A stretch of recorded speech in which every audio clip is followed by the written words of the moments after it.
All right, continuing the train rolling, but staying in the Big Ten. So, we've covered Ohio State, we've covered Michigan, and kind of their little brother. We're going to cover today Penn State, the Penn State Nittany Lions, a very young team coming back.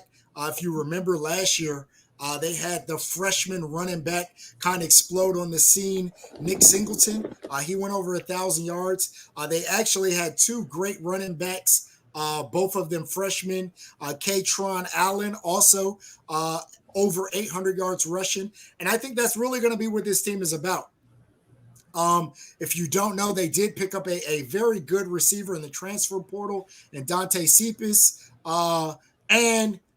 The story for them is really, what is Drew Alar? I think that's how you say his name. He was a 5-star recruit out of Medina, Ohio, and now he gets an opportunity to start. He looks like he has all the tools, but again, it is different when you're the man, when you're being asked to actually be the man. So we'll see what he is this year. I think they are going to be, and we'll talk about their schedule, but they're going to be little brother to Michigan and Ohio State. Losing Sean Clifford, a guy who seemed to be at Penn State for about 15 years. And those are the two teams that they always struggled with. I cannot remember the last time they beat Ohio State. I can't remember the last time they beat Michigan. They lost to both of them last year. I think that was their only two losses in the regular season. So I think that's pretty much what's going to happen this year. What's your take on it, Stephen? So when I think of Penn State, I think last year was kind of their peak. And the reason being, you just said the two losses came from Ohio State and Michigan. Mm-hmm. I truly think that they're either going to plateau this year or they're going to go backwards. The reason being, they're not going to beat Michigan and they're not going to beat Ohio State. So in my eyes, best case scenario is you're 11-2 after the bowl game, so 10-2 before the bowl game. And again, I think that's best case scenario. I don't even think that's what's going to happen.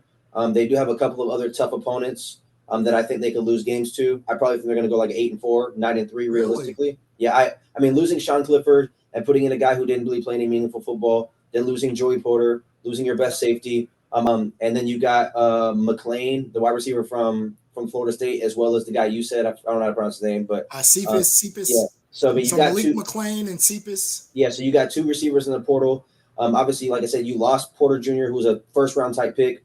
So, I mean, I think it's going to come down to the only way they're going to be better is by getting over the hump of beating in Michigan and Ohio State, and I don't think it's going to happen. If you're a Penn State fan, I think it's like if you're an Ohio State or you're a Clemson fan, you want to make the playoff, reach the next level. Being 10-2 is not good enough. Like losing to the same two teams over and over without making progress is not good enough. And I will say this might be a little bit of a head scratcher for you because I don't think I've ever told you this. I might have in like old videos, but I like James Franklin. Like I feel like he's one of like my favorite coaches in college football, and I would say he's like a top 10 borderline coach. Like, so you're almost saying he's on the hot seat? I don't think he's on the hot seat, but it's like, I mean, it's kind of like when we'll talk about Colorado later, but it's kind of like Dion. It's like you have to progress as a coach. Like for example, if Dabo just kept winning 10 games forever and they're paying him like he's a championship coach, you have to make it a championship. You have to win the championship. Well, the only thing I will say to James Franklin credit is remember where Penn State was before he got there. Yeah, the Paterno, all that. From the Paterno. And we remember the dark days of the Paterno and all the scholarships they lost based off that situation, that ugly situation. So Franklin really, to even get them back to this position, he is proven to be a heck of a coach. Yeah, no, for sure. Now, I think at some point, and to your credit, right, at some point, you have to turn that hump. You have to be able to beat. We know who the big brothers are on the block. You have to be able to beat one or both of them. But I think if you put Penn State in the Big Ten West, they would dominate the West.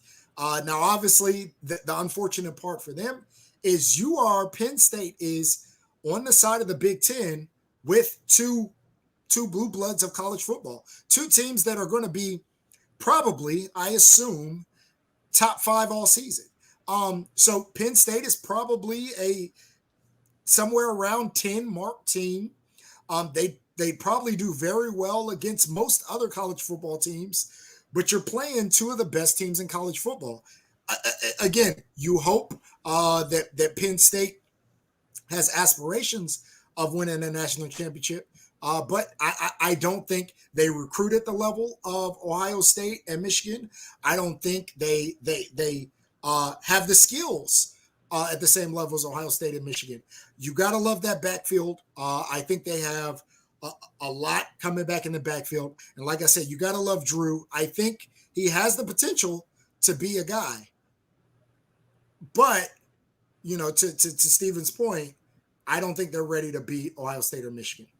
Yeah, and I mean that's for me at least.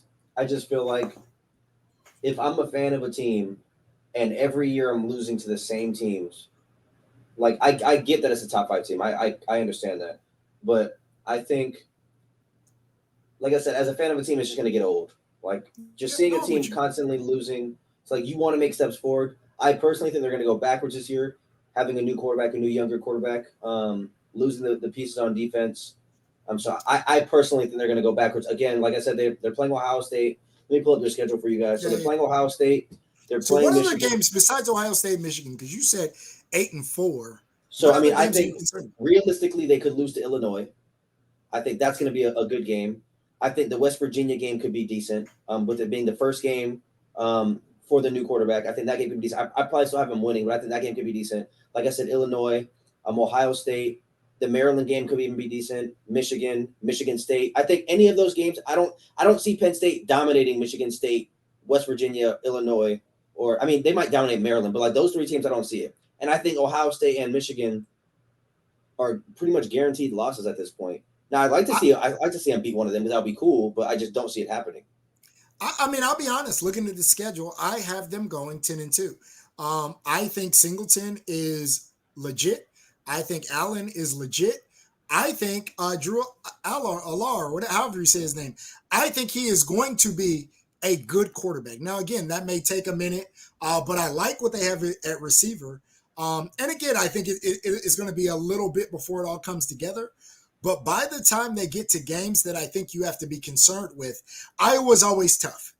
I think Illinois is going to be down a little bit, especially losing Brown in the backfield. But Iowa's always tough. That's the only game to me, and I think West Virginia's down. Michigan State it's hard to tell with Michigan State. Some years they're really good, some years they're not. But if I was Penn State, the only 2 games I'd be concerned about is Ohio State and Michigan. I think they're going to go 10-2. Yeah, I mean, I could see them either being at a plateau, which is 10-2, or going 9-3 or 8-4. So, I mean, I wouldn't be surprised if they go to 10-2, but I also wouldn't be surprised if they go 8-4. That's just the way I'm kind of looking at Penn State this year. I don't have super high expectations for them. I feel like they're going to be right between the 10-16 mark as far as rankings go, pretty much all year.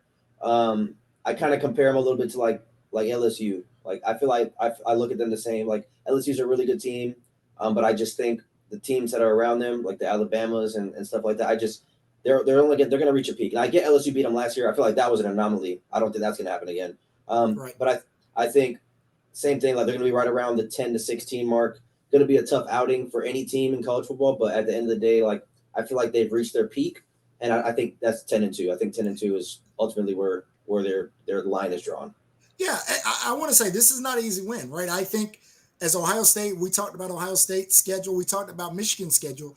I think this is a game you have to circle and say, hey, this day we need to strap our chin straps on and be ready to play, because Penn State can beat both of those teams. Now, do I think they are? No. Do I think they're the favorite? No.